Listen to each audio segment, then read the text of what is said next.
Ce matin, Hélène Jouan, Marlène Schiappa, secrétaire d'État à l'égalité.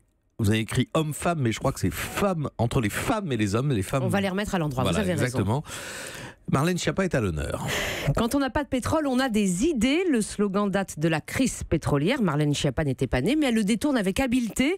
Son secrétariat d'État à l'égalité femmes-hommes voit ses crédits baisser. Eh bien, elle compense par ses indignations. C'est souvent à coup de tweets que cette ministre blogueuse d'origine dégaine. Bertrand Cantat, à une des Inrocks, l'affiche de la manif pour tous, avec sur la même affiche, donc sur le même plan, les légumes OGM et les enfants avec un seul parent. Même capacité d'alerte et d'indignation de la part de la ministre. Ces derniers jours, elle est celle qui, au gouvernement, a tout de suite saisi l'ampleur du scandale Weinstein et l'effet libératoire du hashtag qui en est né. Réaction immédiate de la ministre avec une juste distance. Attention, Twitter ne remplace pas le tribunal, a-t-elle prévenu. Elle en profite pour faire la promotion opportune de sa future loi contre le harcèlement qui était sur les rails avant, qui ne sortira pas plus vite, mais qui trouve là une formidable caisse de résonance. Un usage des réseaux sociaux que Marlène Schiappa revendique, cela devient une arme, dit-elle, qui permet de mettre des sujets à l'agenda médiatique. Alors, zéro faute, flair infaillible ?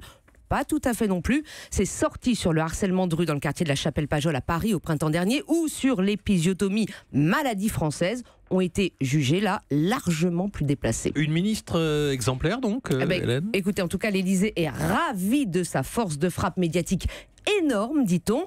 Emmanuel Macron loue cette ministre novice capable de faire preuve d'un grand sens politique. Sauf que les associations engagées sur le terrain pour la défense des droits des femmes sont un peu plus circonspectes. L'autopromotion de la ministre suffit-elle à la promotion des femmes en général ? Soucieuse d'apparaître comme l'élève modèle de son président, elle a lâché l'affaire sur son budget. Et en cascade, cela signifie moins de moyens pour ces centaines de petites assos qui, partout en France, aident les femmes au quotidien et qui sont aujourd'hui obligées de licencier. Elle n'a pas les épaules pour jouer de rapports de force politique qui obligerait, par exemple, le directeur de la sécurité publique à former sur le terrain les policiers à recueillir la parole et les plaintes des femmes victimes. Elle se soucie comme d'une guigne de son administration et de tous les corps intermédiaires qui œuvrent au jour le jour pour la défense des femmes. Alors Marlène Schiappa a le mérite de donner de la visibilité médiatique à cette cause. Elle n'a plus qu'à prouver qu'elle travaille à la faire vraiment avancer. Hélène, Vincent ? On savait que le ministre avait des idées rapides, comme elle dégaine, vite, et définitives sur des questions comme la bioéthique.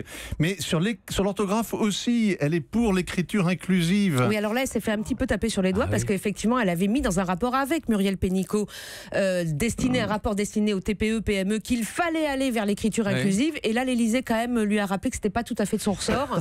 Le président est contre et Brigitte aussi est contre. Présidente. Oui, et Brigitte, Brigitte Macron, c'est important. Et puis, elle se connaît un petit peu en matière d'enseignement.